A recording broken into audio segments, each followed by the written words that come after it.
everybody. Welcome to today's session.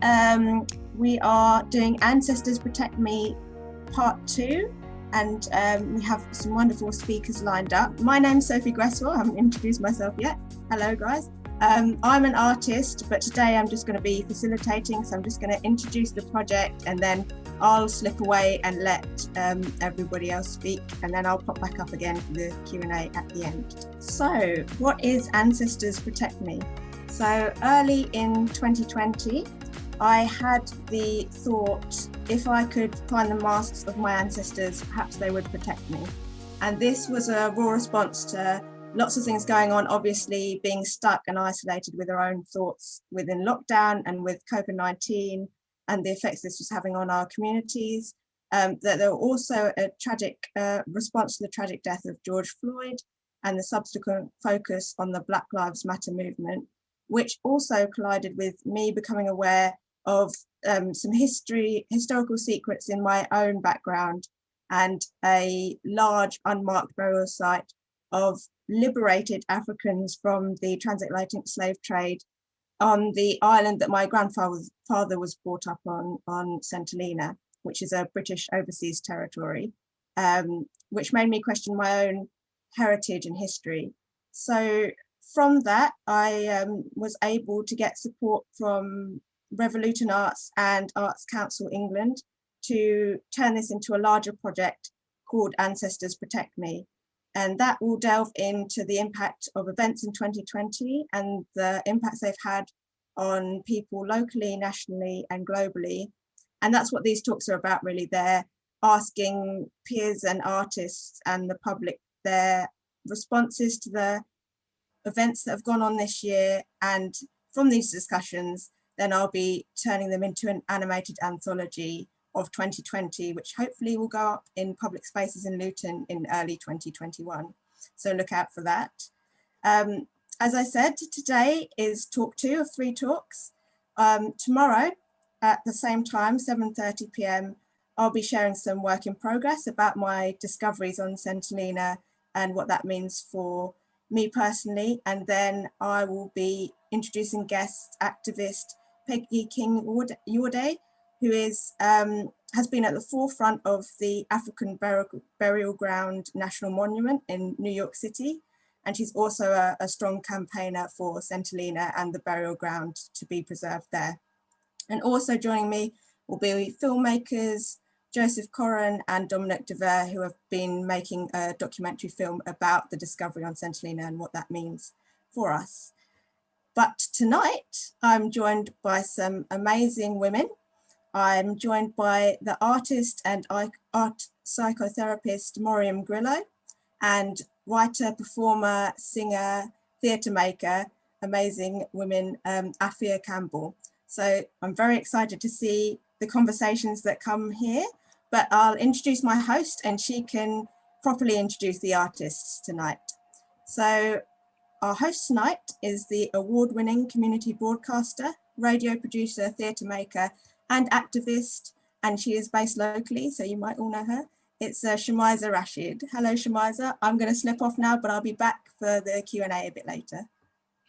Thank you so very much, Sophie, and thank you for this amazing project that I have absolute pleasure in being able to present to you on not just part 1, but part 2 as well. Part 1 was amazing, and part 2 is just going to be as good. Today's event, folks, is live, and it's a real celebration of creativity by 2 powerhouse women who have really made their mark, not just locally, but also internationally with their creativity. And today we're going to be finding out what their experiences have been like in COVID and how their art practice has been influenced by their heritage, because this event is all about art belonging and what the future holds, especially in COVID. So I'm hoping it's going to inspire you, motivate you, and also engage you with the conversations that are going to be happening today.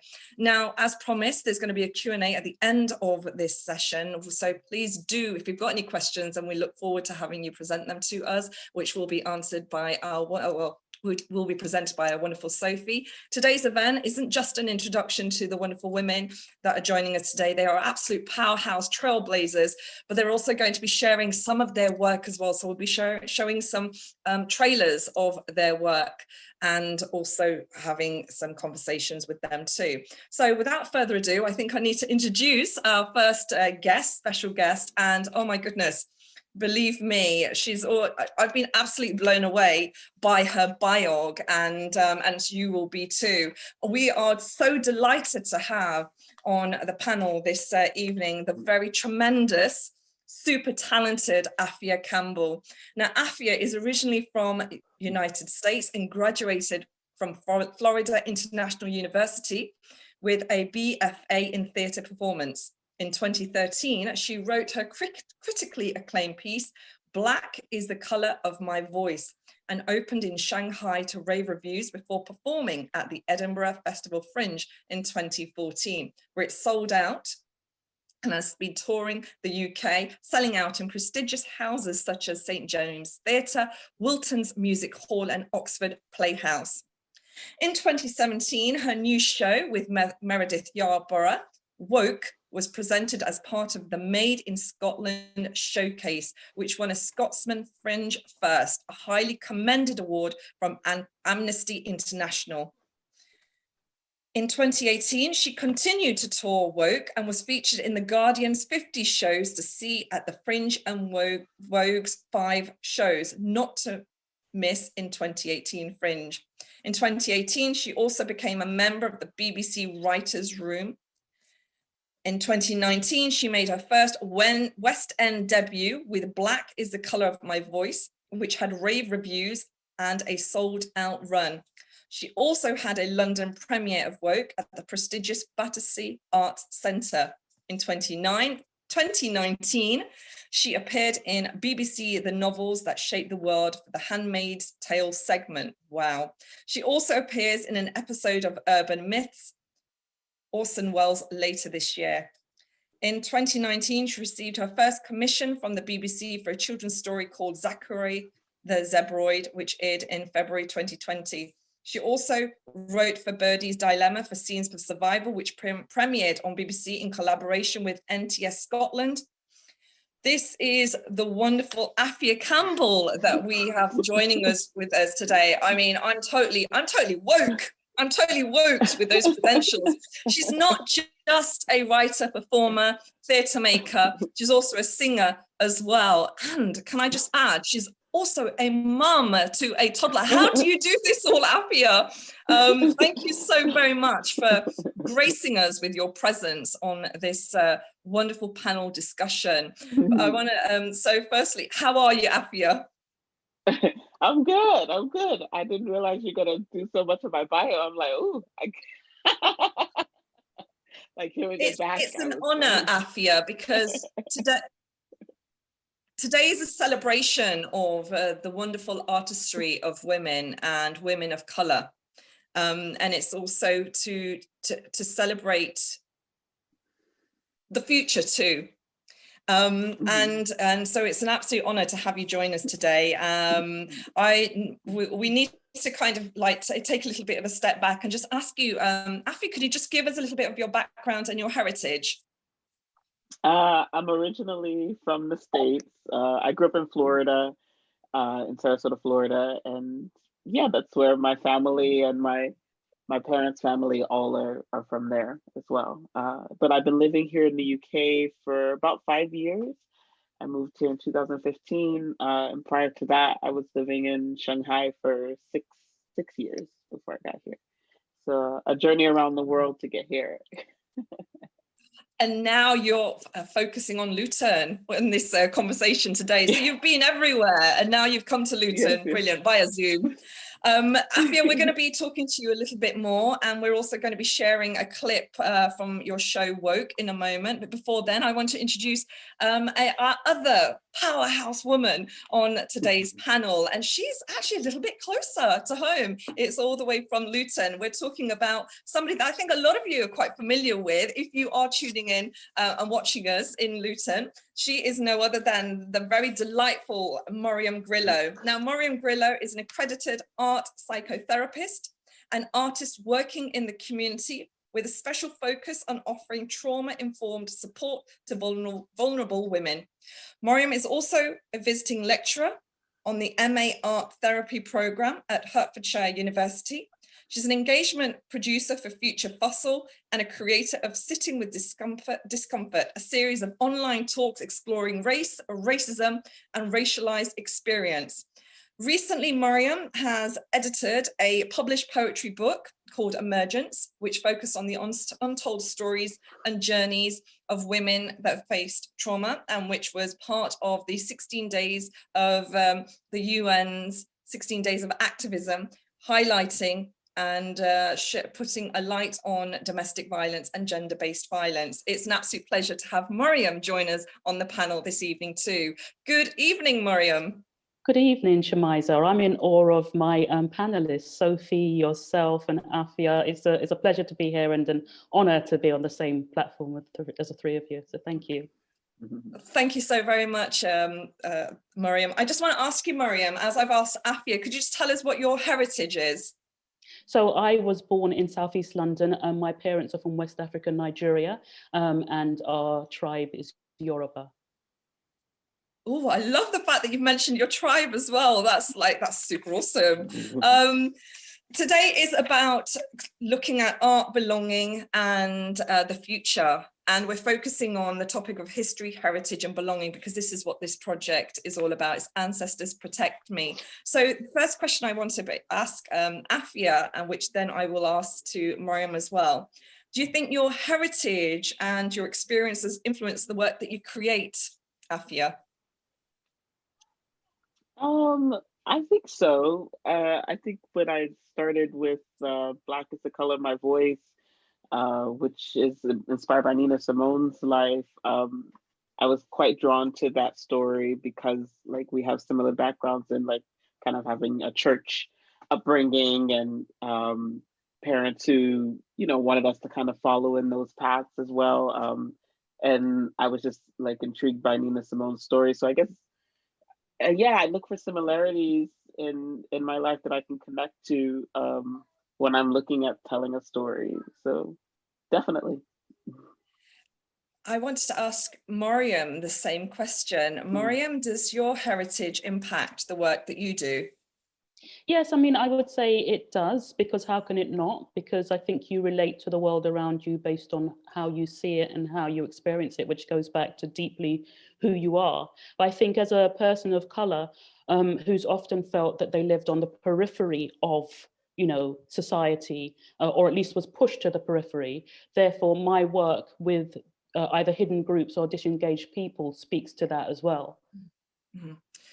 The work that you ladies have been so passionately putting together, we're going to actually share today with our wonderful viewers that are on Facebook Live as well. So first of all, we're going to begin with a trailer by Afia Campbell for the show Woke,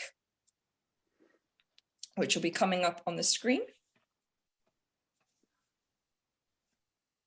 I hate to see that evening sun go down. People always said, that song's about sadness, but you know what I heard?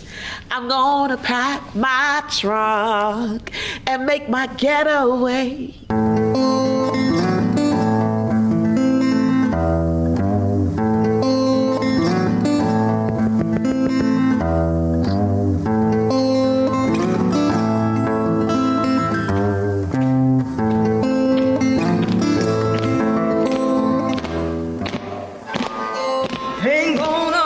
Leave my body and go to another place, singing music. Turn me round, ain't gonna let nobody turn me round. I'm gonna keep on walking, keep on talking, marching up to. Sir, Mr. Trooper, sir. Maybe because I'm a woman, they might take me in nice and easy. It's late. I won't talk back because I don't know what they might do. No person, no matter what his or her political or moral convictions are is above the law. Keep on talking, marching up to freedom.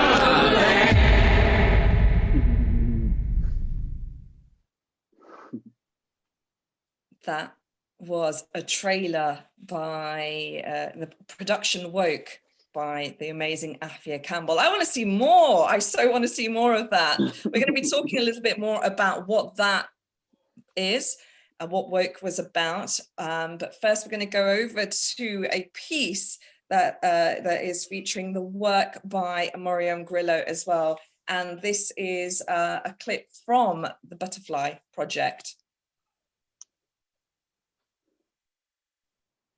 Their own.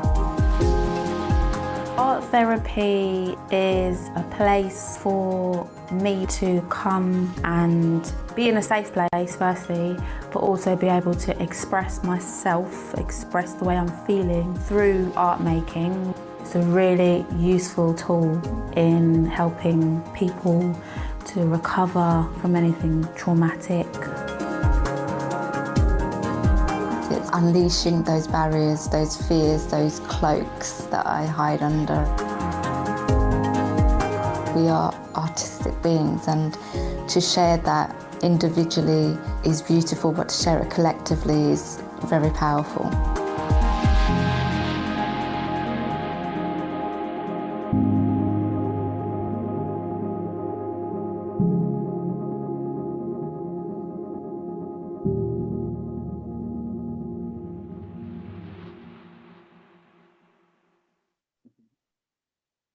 That was a clip from the Butterfly Project, which has been led by Miriam Grillo, who's on our panel this evening. If you've just joined us, guys, we're also accompanied by the awesome Afia Campbell as well this evening, and we're having some creative conversations, candid creative conversations on today's event, which is called Ancestors Protect Me. Miriam, I wanted to ask you about the work that you do. You're a psychotherapist and an artist as well. How have you been able to engage art therapy to help others to heal? Well, art psychotherapy is very much about calling on one's kind of unconscious process. So it's an opportunity to be creative, but in being creative, one gets a deeper sense of oneself. It's that sort of right brain transaction that's very much about exploring very early memory, because the early memories are stored on the right side of the brain, as well as one's creativity. So in being creative, for a trained person, for a trained psychotherapist, you really get a sense of what is being expressed by an individual. And it may be something that they don't see themselves because they're doing it unconsciously, but it's using psychoeducation then to be able to connect them with that truth that their self is telling them, so that they can understand their self, their process and their experience more deeply. Afia, you're not just a writer and a performer, you're also a musician and a singer. So how have you been able to work to unlock the conversations with your art form? I think of myself as a musician only because I've only played a djembe, but I don't I don't play an instrument. But I love using music in my work because I feel like it always emphasizes the emotion that I'm trying to convey. And I feel like music opens people up when you're talking to them and when they're experiencing art. And so I always try to implement that into my work, just because I find it to be really effective in moving people and getting them to listen. I wanted to go back to Woke, the production that we just saw on the screen, which has gained so much accreditation and has been noted even by Amnesty International. And it was highly commended by Amnesty International with an award. Could you just explain to us what Woke is representing and what you are sharing in that piece of work? Okay, so Woke is about two women 42 years apart who get involved in the civil rights movement. And one character is Assata Shakur, who was a Black Panther. She was convicted of killing a New Jersey police officer, sentenced to life in prison. She escaped prison. She still lives in Cuba and is exiled. She can't go back to America because there's still a active warrant out for her arrest. And then another character that we wrote kind of juxtaposed to that one was a character named Ambrosia, who moves to Ferguson at the beginning of the riots or the unrest, and kind of finds herself becoming a victim of the system. And I wrote it because when all of the Black Lives Matter was formed, I was living abroad. I was living in Shanghai, and I was seeing all of these images coming through the news and through the media.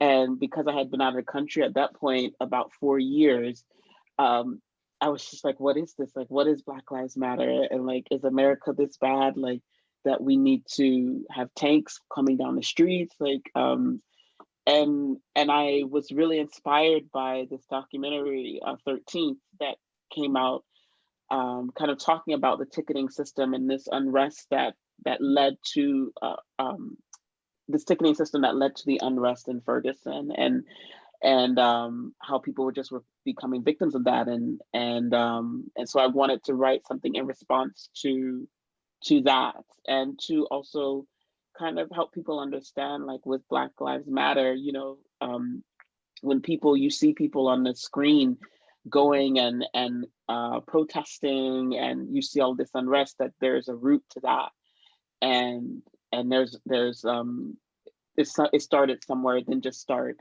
overnight. That was something that was ongoing. So that was my response. And what was the response from the audience to the piece of work that you produced? I first did it in the Fringe in 2017, I think it was. And that was the year when there was the Charlotte, there was the protest in Charlotte, and the guy like drove through the protest, and I think people were just kind of seeing all of this movement and about Black Lives Matter and didn't really understand. And I had people coming up to me afterwards, like, in tears, and asking like, what can we do? Like, how can I be involved in this movement?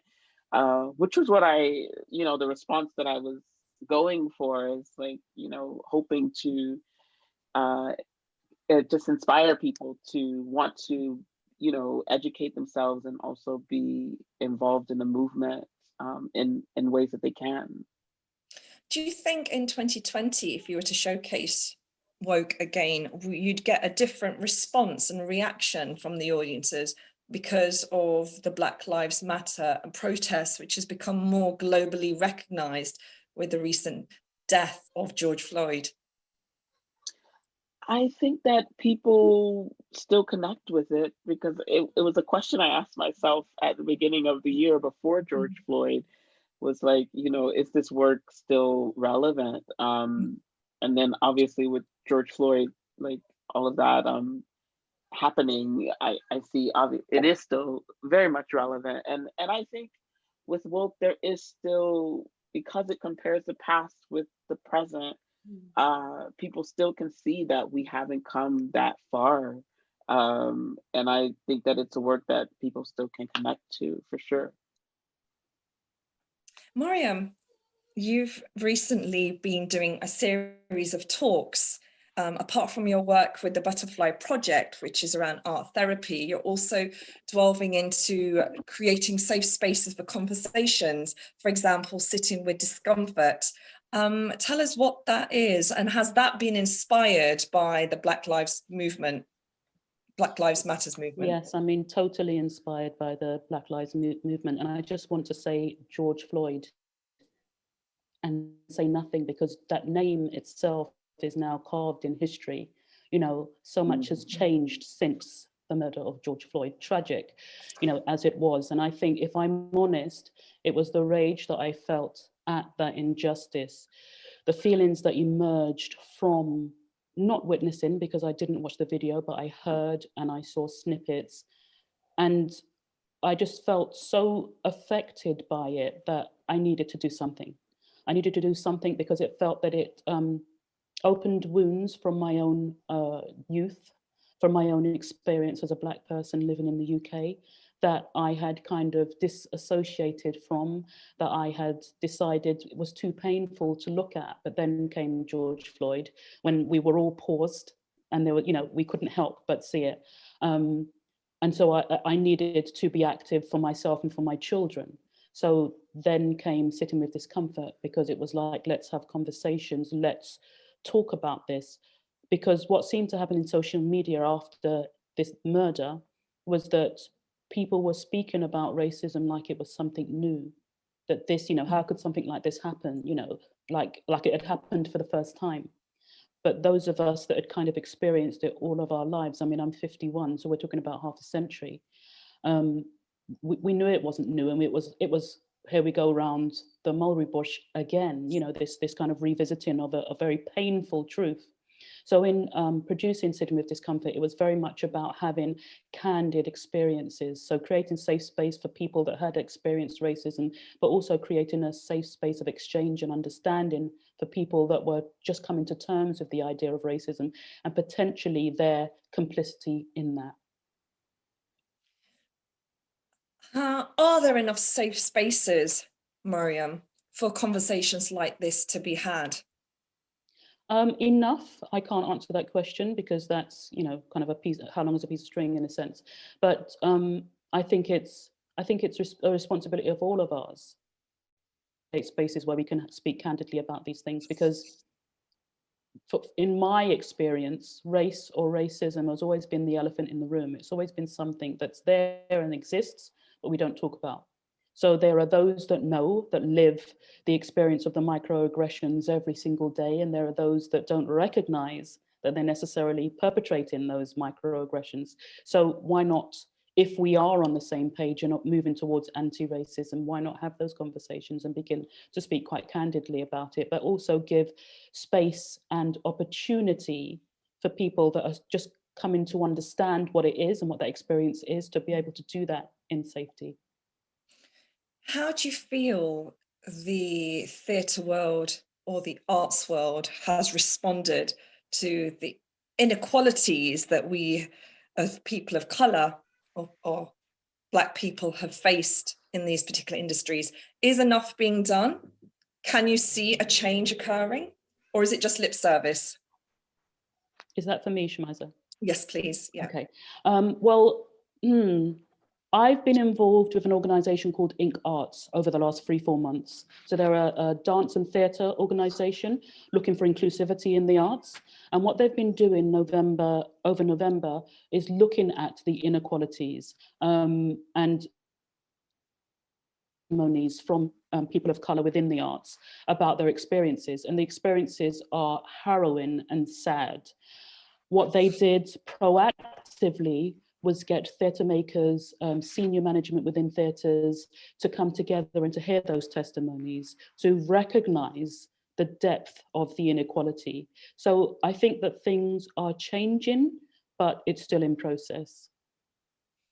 This process, I wanted to ask Afia, you have worked in England, you've lived in China, and you left America in 2009. What has your experience been as a Black female artist who's had across these 3 countries? And do you feel that Britain is a lot more open creatively?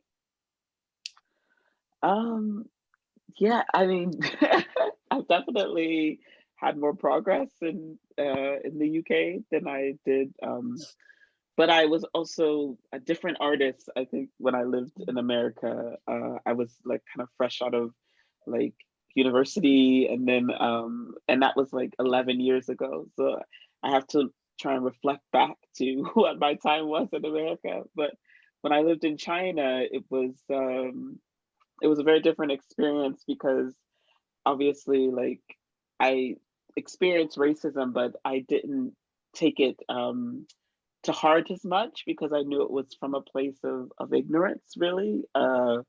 This exposure, that Chinese people hadn't really seen that many, Black people when I would go to certain areas in China. So they would like take photos or like try and see if the color rubbed off, or and sometimes children would ask me like, oh, like, why are you Black? So yeah, but it was still quite open. I was able to still kind of work as a performer there. And now in the UK, I can honestly say I've had like really positive experiences since I've been here with my work.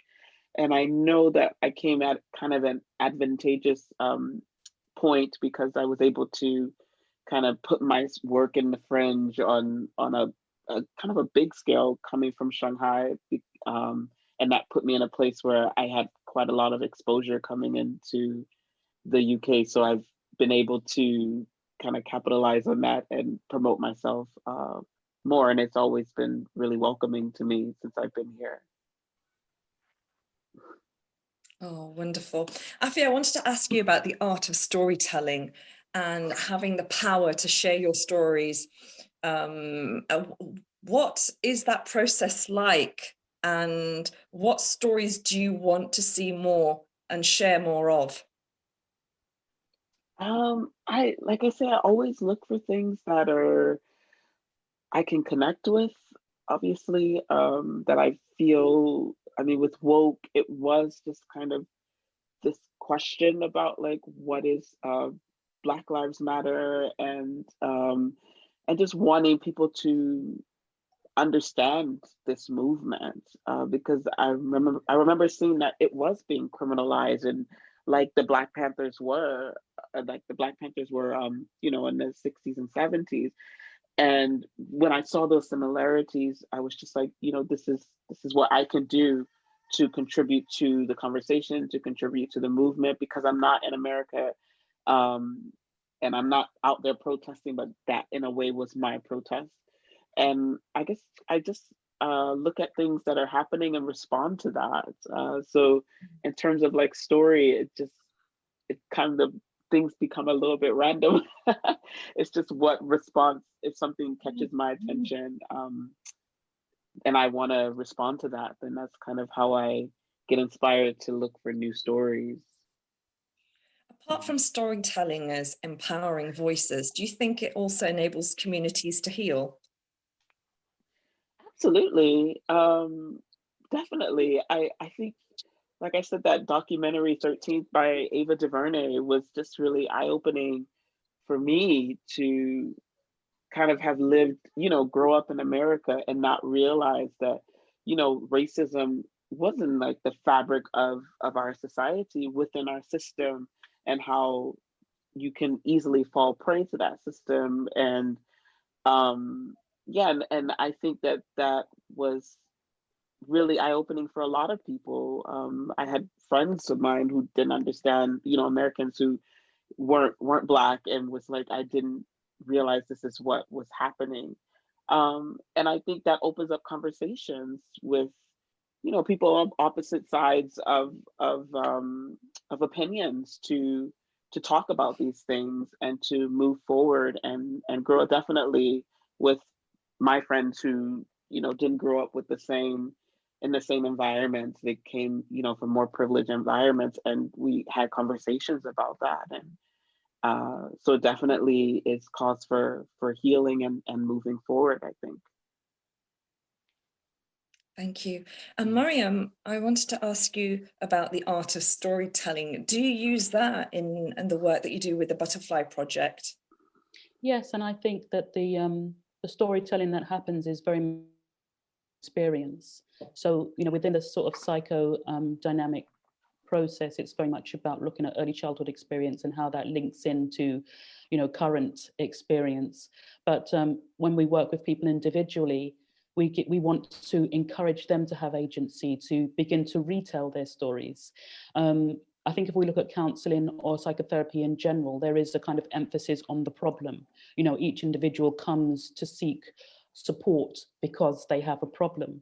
But the trauma-informed approach is very much about looking at personal narrative, but also looking at the person as a broader kind of beingness. So there's an opportunity to look at the other strengths that they have and not just focus on a problem, but focus on a hero's story in a sense, and building a sense of self and sense of identity from there. I want to ask you, you're a mother of grown-up children, and believe it or not, folks, she's also a grandmom. Can you believe that? Your responsibility as an artist, as a art psychotherapist, and as a mother, does it go hand in hand in line with the, you know, what's been going on around the world, the global conversations around the Black Lives Matter movement? How were you able to kind of protect or heal your children from this?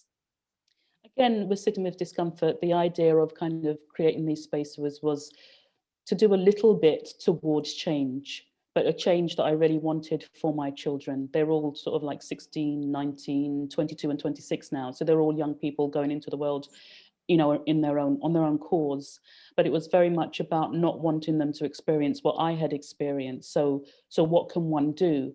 I can sit back and kind of be sort of a grumpy person and just, you know, complain about how things are, or I can attempt to make steps to make a difference. And so that's what it was about. I kind of felt driven to do that, you know, so totally getting into my moving out of my comfort zone in doing it, but feeling the need to do it, a real big need to do it. What changes do you think needs to happen, Miriam, in the future in bringing people together? Well, more inclusivity, more acceptance to different stories, different narratives, different heritages, because I think, you know, I mean, Luton is a prime example of that, actually. We have, I think, a demographic of at least 45% non-white citizens within Luton. But if you look at the main sort of like senior management or the sort of leadership in Luton, it's majority white British. So, you know, if you have a town where you have such diversity, and I think Luton's diversity is very close to London. You know, you have such huge diversity, but that's not shown in how the town is led or the choices and how, you know, the directions the town takes. Then that says that there's a great need for change, and I think that's what we need. We need change. We need inclusivity. We need to hear different stories and different approaches, so that that can be fed into how towns, communities move forward. Thank you, Miriam. Afia, I wanted to kind of reflect on your role as an artist, a creative storyteller, and award-winning playwright, but also a mother. You have a little one. You did say he might make an appearance. He's not made an appearance yet. I wish he had done, but not just yet. But I want to ask you, do you feel a sense of responsibility when you create your work with your son or your child in mind?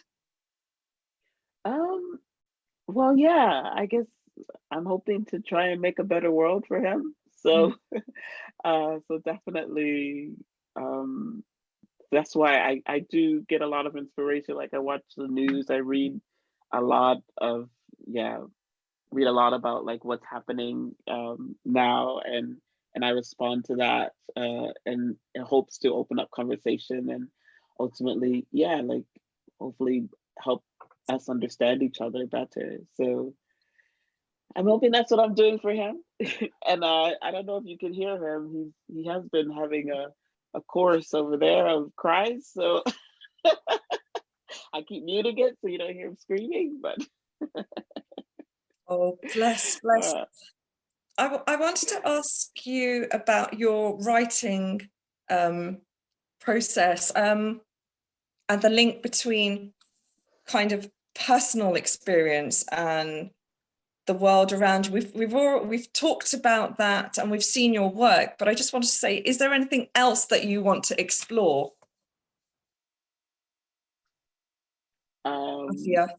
in terms of like what, writing something next? Future writing, yeah, future Oh, writing. am I Is there moving? anything Oh. else that you want, any themes that you're wanting to explore?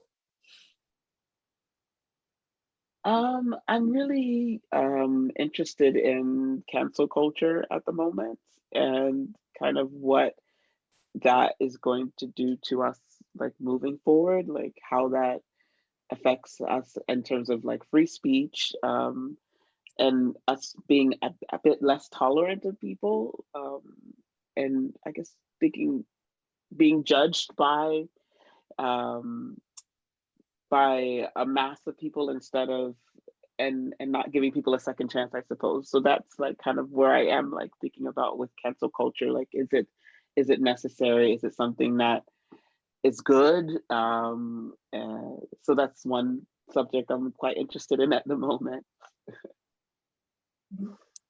I just want to say that sounds super exciting, and it's something I definitely want to observe. So when are we going to see that, Afia? When do you think that'll be showcased? And how is life as an award-winning playwright in present times? How easy is it to continue to have that drive as a theatre writer, theatre maker? I've been keeping really busy with writing. So that's been really, actually it's put me in a really good position this year with the coronavirus, everything that's been happening. I have been able to still work on projects and be creative, and still kind of hope for theater coming back. I am always kind of really self-motivated, and I just kind of try and focus on, okay, we will be back to normal at one point, so I should have something to show like for this time. But at the same time, I've also been taking time to be in the moment, because usually I'm on the road a lot. And so this year it's been like the first year I've actually been home for like, 9 months straight, not going anywhere. And so it's been nice to just spend time with my family throughout this time, and give me time to actually think about things and not meet deadlines. So that's been good. It's wonderful. For anybody who has joined us and those that have joined us, thank you so very much for allowing us to keep you company this evening. This is The Ancestors Protect Me, Part 2. We're joined by the absolutely tremendous Afia Campbell and Moriam Grillo this evening. If you have any questions to our wonderful guests, please feel free to leave a comment in the chat box, and then we will present those questions via Sophie Greswell, who's the organizer of this event, which has been funded by the Arts Council England, and she will read those questions out near to the end of this event. Now, coming to Moriam. Moriam, I want to ask you, what future work do you have on the cards at the moment, and how has COVID been for your arts practice? Have you had any challenges that you'd faced whilst trying to work and connect with the community that you support? Well, my practice in COVID has kind of grown exponentially, if I'm honest. I think that using psychotherapy has been a really great opportunity to support a lot of people that were linked to services that had to close down during lockdown, and a lot of people that were challenged by, who wasn't challenged by the pandemic, but challenged by the pandemic and challenged by COVID, challenged by being in lockdown, challenged by the total uncertainty that it brought. So kind of offering therapeutic support meant that, your sort of like client base grew exponentially. And so we, the Butterfly Project, partnered with Recovery College, Luton Recovery College, and was able to deliver a lot of work over the time. So it's been a really incredible time.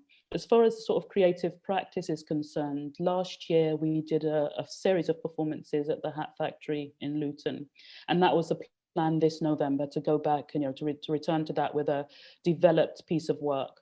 But due to closures, due to COVID, we weren't able to do that. we sort of like rejigged, rethought, turned things around. And as you mentioned, the book that was produced just a week ago now, that came out of working with local women, looking at diverse narratives from a trauma-informed perspective, and we created this poetry book. So the work has continued. We've had to be really creative about how it's continued. And moving forward, we're hoping to return to the Hat Factory June next year with a developed piece of work. Exciting. I'm really glad to hear that you are still continuing to deliver the amazing service that the Butterfly Project is doing in the community locally and beyond as well. I wanted to ask you, Mariam, what has been a revelation for you in COVID? A revelation that I think it's similar to what Afia said, this idea of being able to stop and pause, but then recognizing how beneficial it is to do that. Because, you know, you're busy and you're quite happy to be busy because part of your practice is about, you know, being busy, creating new work, taking new direction. Forced to pause was also really important and really necessary and a really good part of the creative process. But who would have thought? Who would have thought so? So that's been the revelation, that actually in stopping and pausing and thinking without the pressure of deadlines, you know, that new and actually maybe better things can arise. Did you think that your audiences or just people generally would react differently to your work in COVID? I think if it wasn't for COVID, I wouldn't have taken the risks that I've taken. So Wow. To have audience and to have the response that we've had, it came from COVID. It came from having that pause and, in a sense, being forced to think about things differently. But also, I guess, even with sitting with discomfort, again, like I said, that took me outside of my comfort zone because I wouldn't have put myself front and center, which is what you can see from my work. Other people are front and center majority of the time. So it forced me to put myself front and center, and then it gave me new skills or, you know, different approaches. So yeah, I don't know if that answers your question. No, it does very well, and well done for actually pushing yourself to, you know, pushing yourself out of your comfort zone, because that's not an easy process to do. I wanted to ask Afia, what would you like to see in the next couple of years as a creative or post-COVID? This is to Afia. Oh, what would I like to see? Yeah, I mean, I guess I just hope that everything that's happened this year, you know, with George Floyd, and not just that, but like with, you know, us kind of being indoors and having social isolation, that makes us want to be more social and want to talk to people more. Like, I met all my neighbors this year.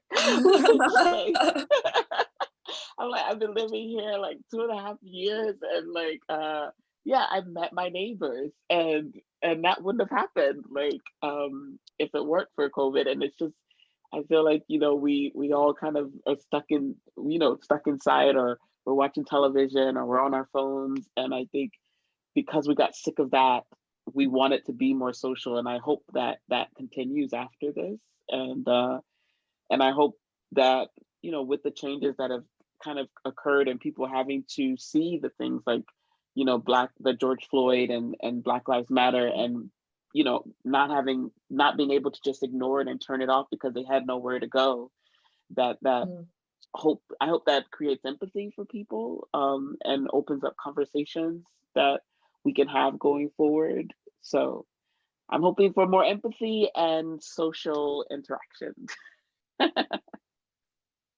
Wow. We're going to be heading off to a Q&A in a minute or so's time, which Sophie Greswell will be leading, and she'll be asking the questions from our audience who have been listening in and viewing you guys. Thank you so very much for everybody who's joined us this evening. It's an absolute pleasure to be in your company. But before I go, I just want to ask Mariam, is there anything you'd like to say or see in the next couple of years, Mariam? Of change, I presume you Of mean? change, post-COVID, the new Well, normal. yeah, I guess it's very similar to what Afia said. There's something about, you know, even in you meeting your neighbors, there's something about treasuring exchange and interaction, things that we took for granted. So hopefully in this time of isolation, when we move back into the new normal, there is an opportunity to kind of connect more deeply rather than taking that for granted. Indeed. Folks, I'm now going to be handing you over to our wonderful Sophie Greswell, who will be leading the Q&A to our fabulous panel, who is Afia Campbell and Mariam Grillo. I just want to say thank you, ladies, for being the amazing powerhouse women that you are, trailblazing with your creativity and really making a difference in the world of art therapy and writing. It's been an absolute pleasure to be in your company, and may your work continue and keep driving forward. Thank you so much for your time. We're now going to take you over to the very awesome Sophie Greswell, who's the lady behind these wonderful events called Ancestors Protect Me. This was part 2. So Sophie, how you doing? I'm good, thank you, Shamiza. Yeah, thank you so much for being a fabulous host as always and getting the chat flowing, and it's been really lovely to hear everybody's responses tonight. So I have a question from lovely Nicole Mollett here. So a question for all of the panel. Both of your work seems to explore histories, both emotional depths and personal histories. To what extent do you think the problems of today, such as racism and discrimination, are due to a lack of people knowing their own histories and the history of their ancestors? So, Mariam, do you want to field that one first? Okay. Yeah, I think that if we look at I think that there's almost been a romanticization of that as far as British history is concerned, or at least pushing British history to the margins of that story. It's seen as something that happened across the transatlantic from Africa to America, and that Britain didn't have a hand in it. And I think that, you know, just even highlighting that so that people are aware of, you know, the complicity in that.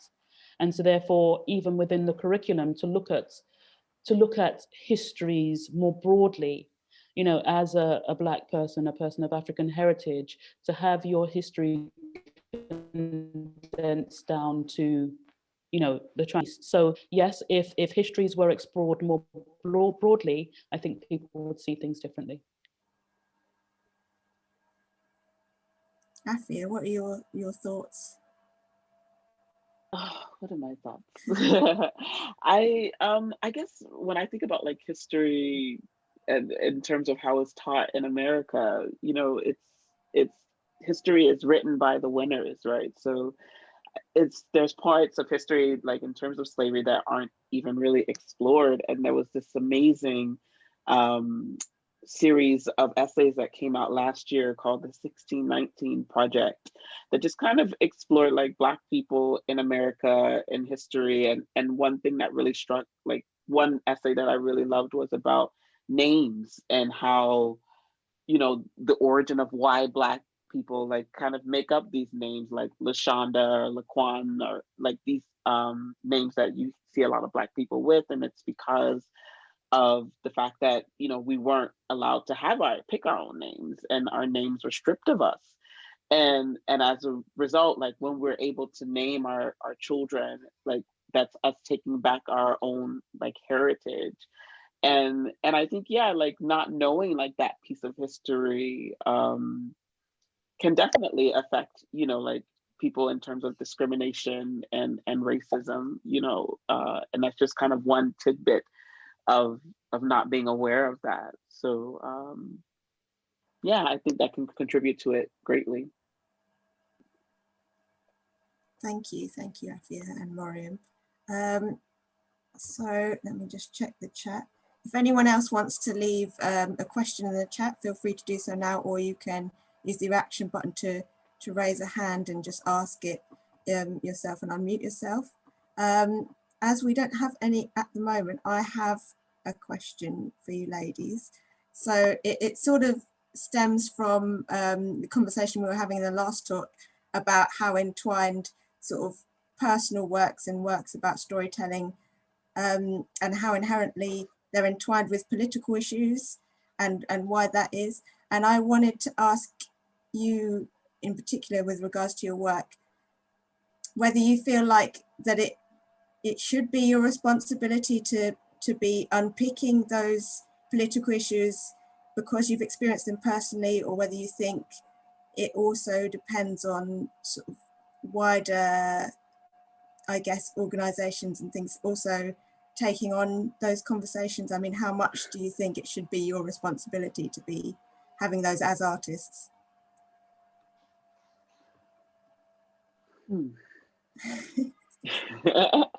I mean, I guess I don't feel like I would want it to be that everything that I write has to be a piece of political theater. That there are times when I might just want to tell something funny about a mom who's having a hard time with her son or something. And I don't feel like just because I'm a Black person that all of my stories should be about pain, should be political. That there's also, yeah, Black joy as well. And so, yeah, I think that answers your question, hopefully. Yeah, Maura, I'm really interested because your work, you said, has been about other people and engaging their stories and their trauma, and then this year sort of forced you to go into your own sort of responses and being to things. And so your work has sort of become looking at this discomfort and, you know, how it's personal, but also a wider, much wider thing. So yeah, how has that been for you? So it's been good to be able to do that. And I guess there's something about a built up resilience that means that I can do that, because I think I also mentioned a disassociation at one point because it was too painful to look at. But I think that as far as stories are concerned and sharing stories, always important, don't want to be somebody that considers themselves responsible to share these untold stories. But if they're not being shared elsewhere, then, you know, one has to begin to do that in order to awaken people's awareness to the fact that, you know, these are the experiences that are happening. So I mean, and I'm happy to do that, you know, using my art as activism in that way. I'm happy to kind of explore those taboo areas which are no longer taboo, I don't think, actually. Now, 21st century, now post George Floyd, we are speaking about these things. And I think even as far as the UN initiative that Shamiza brought up earlier, you know, about gender-based violence against women and girls, it's now become something that has, you know, become more and more vocalized. So the women that I do work with in that vein feel more able to kind of put their face to their words, to be the ones that, you know, say, okay, yes, that's my story. And, you know, it's part of my history. It's not who I am now. So it's nice to be able to offer platforms, whether it's to myself or to others that are challenged by aspects of whether it's their narrative or the politics of the day, the opportunity to explore and express that. Thank you. That's wonderful. Thank you both. I'm just going to see if there's anybody else wanting to put a question in. I'll give it a couple of minutes just in case anything else comes in. And while those couple of minutes are ticking by, I'll just remind everybody that our wonderful artists today have been Maureen Grillo and Afia Campbell, and the host has been Shamiza Rashid. There will be another talk tomorrow from 7:30, which again, you can get a free ticket via Eventbrite, and you can find those through either my social media, which is S. Gresswell Art, or Revolut and Arts page and their website. And that will be a sharing. It will be a sharing of artwork in progress from myself around the discoveries about an unmarked mass burial site of African establishment on my grandfather's home of St Helena, which is also a British overseas territory. And I'll have guest activist Peggy King-Yord, who's been at the forefront of the African Burial Ground National Monument in New York and is a campaigner for St Helena's burial site. and filmmakers Joseph Corrin and Dominic Devere talking about their film they've made, Bob Santolina, and the rediscovery of this site. So if you want to join us, tickets are free, and please do come along, because any input, especially on their work in progress that I'm sharing, will be greatly appreciated. Okay, well, I think that might wrap up nicely. So I want to say thank you again to our lovely guests, the fantastic performer, writer, theatre maker, Afia Campbell, and our lovely artist and art psychotherapist and facilitator and wonderful woman, Miriam Grillo. And Shemaya Zarash is always the best host, the best conversation, and she makes everyone feel comfortable, and being so honoured to have her hosting this evening. Thank you. Thank you to all of you for tuning in and listening. We are recording, and hopefully these videos will be available to listen back to. They'll probably be in the new year now with Christmas happening, so happy Christmas everybody. So yeah, look out for those, and I'll share those around so everyone can get a chance to hear the conversation. And yeah, I think that is all. So thank you so much, and I hope you can join us again tomorrow. Thank you, guys.